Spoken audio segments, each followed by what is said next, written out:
So ওই দিন হচ্ছে আমার কলিগ হচ্ছে আমাদেরকে ট্রিট দিচ্ছিল। সো আমরা চলে গেলাম পিৎজা বাগে।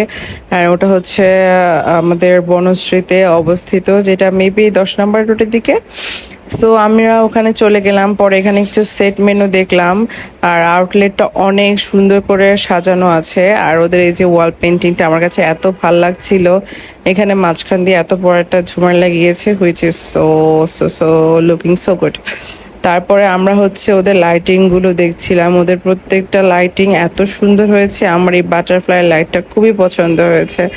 সো আমরা ওখানে হচ্ছে মেইনলি হচ্ছে ওর বার্থডে ট্রিটের জন্য গিয়েছিলাম। সো ওখানে আমরা সেট মেনু অর্ডার করি, এই যে ও দুইটা সেট মেনু। আর ওদের এই সেট মেনুর যে আইটেমগুলো সেগুলো আসলে অনেক মজা ছিল, অনেক ফ্লেভারফুল ছিল। বিশেষ করে এই যে স্টেক যেটা, এটা এত মজা লাগছিল, যে হোয়াইট সসটা সেটা মেবি চিজ দেওয়া।